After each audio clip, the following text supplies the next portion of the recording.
Another classic attack from the closed guard would be the armbar. Okay, so in order for us to be able to attack the armbar, okay, we need to isolate one of his arms. So the first thing that I want to do from here, okay, would be to try and control one side. Okay, so for example, I'd control his wrist.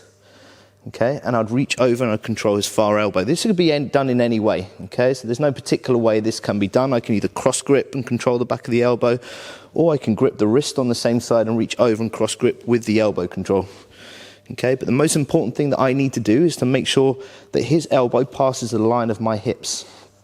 Okay, so from here, I'm going to pull him in towards me. I'm going to pull the arm, but at the same time, I'm going to use my closed guard, look here, to bring his body towards mine as well.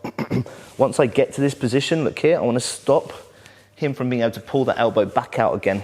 Okay, so my aim from here is to control the back of the elbow with my hand. Okay, I'm going to use this to try and pin his arm onto my chest. Okay, so notice there's a slight angle with his arm as well. I want to avoid his arm being over this side. Okay, I want to cross it over. Okay, and the aim is to try and get his wrist between my shoulder and my head here.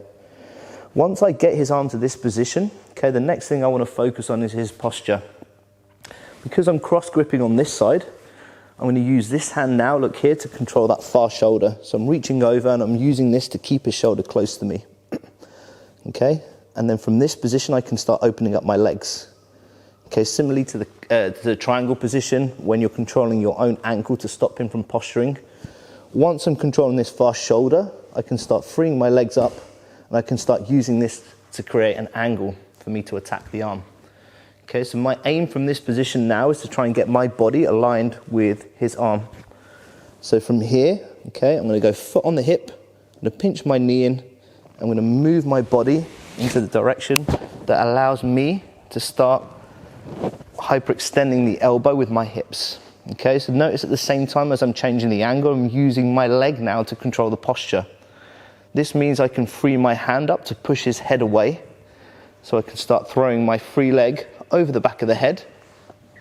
Okay, and the aim from here is to make sure that I'm always controlling his head, okay, by anchoring over the top with my foot, pointing my toes up to keep my legs engaged. From here now, I can start moving towards the wrist. Okay, I want to try and bring his wrists close to my chest. Okay, once the wrist gets close to my chest, okay, I'm not trying to push him away with my legs. Okay, I'm trying to curl my heels in, and at the same time, I'm lifting my hips up to create the finish. Okay, so the aim with my feet is to draw his body in towards me, not to extend out. Once I start extending out, I start losing the line of that elbow. Okay, one more time. So close guard. Okay. Okay, the first thing I'm going to do is isolate the arm, so controlling the wrist and back of the elbow. Okay, I'm lifting my hips up to free the arm, and I'm pulling his arm towards me so I can start isolating it, bringing his elbow past the line of my hips. Okay, from here now, I reach over and I grab the shoulder.